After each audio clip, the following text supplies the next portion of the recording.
कले हमार हो के हमार ना भइल। अरे बाप रे बाप, रात रह गई भिनसहरा ना भइल। अरे मोरी माई, और तुहा लोग से का कहूँ ये भैया की मोरे सेजिया के सिंगार ना भइल। तू कान बंड बक्के लाओ है का अंड बड़ बकत है।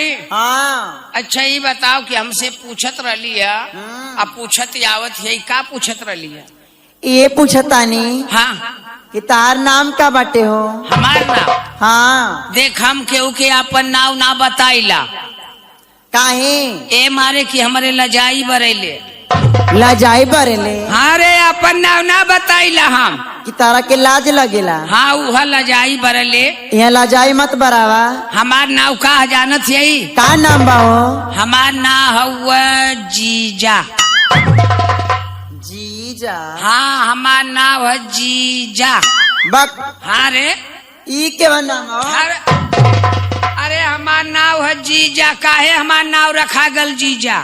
ए हाँ। एक बात बतावा। हाँ का तोहर मैयो कहले जीजा? आ? तोहर मैयो कहले जीजा? नहीं मत अपने माई का लड़का रहनो। तोहर बहनियो कहले जीजा? मोरे बहिर केहू ना सब सुनला।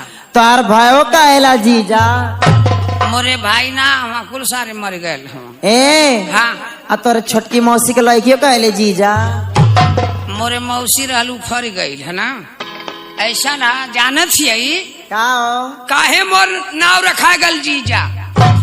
कैसे तहार नाम जीजा रखा गइलो? मैं अपने माई बाप के अकेले लड़का रहनो। अच्छा अच्छा।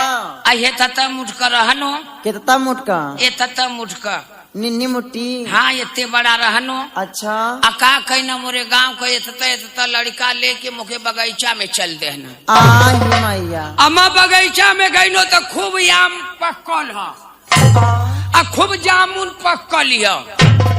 आ जामुन जब पकल रहा कुल अम्मा पना मुखे चढ़ाऊ ना। हाँ। ऐसन की मुखे टेकना में सड़ देना जमुनिया पर चढ़ गई। अच्छा अच्छा। अका भैल की मैं जाते जाते जब थोड़ी दूर गई नो तो इतना मोट डार पर इतनी मोट डार पर चढ़ गई नो। इतनी मोट डार पे? हाँ का भैल का भैलो?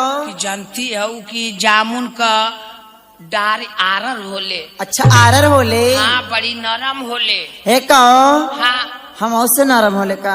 अरे कहा जिन तू टूट जाती हो तो ऊ ना टूटी हो है ना। हमके तो मारे नींद लगत है। नींद लगत है ना। हाँ। तो थोड़ी मोड़ी ना ये जमुनिया खेबू तो हैया मामा के कोई लिया घोटी। बक। ए का हो? जानत है वो? हाँ। जब चढ़ गई ना। अच्छा। और जब ऊपर का डाल टूटल ना। अरे बापू बा। भरा कर ले खर खर खर खर नीचे चलिए। आए भैया का हो? भरा का खर खर खर खर आईनी। हाँ। और जब गिर के अच्छा। अब लगत है ताकत जना था कि परान में हम कुल फेंक दे ले हैं।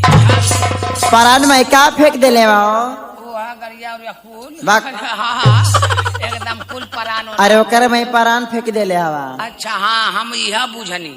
लेकिन एक से लड़का गांव में गयल दौड़त दौड़त तो कहा था कैसे दौड़त रहते? दौड़ के बतावा। ऐसी एकदम गए के दौड़त रहा। हाँ। गयल तक था अरे अरे बाप फलाना का लड़का गिर गयल। हाँ। गांव वाले जनता रहना कि उनकर एक ही लड़का है, केहू आगे पीछे ना है। हाँ हाँ। जे दौड़त आवा। अच्छा। जे दौड़त आवा कहे हे भगवान एक ही लड़का है, कैसे गिर गयल है जीजा। लड़का मिसत रहा मेहरारू तब कहे जीजा। अरे जौना दौड़ना तो कहे फलाना गिर गयल हमारे जीजा। हाँ। हे भगवान जीजा जीजा जीजा एकदम से जीजा जीजा कुल कहत यही ना। अच्छे। हाँ तो हमार नाव जीजा वही लिए पड़ गए कि जीजा एक ही लड़का की जी दौरी तो ना कही कि भगवान एक ही लड़का करे है जीजा।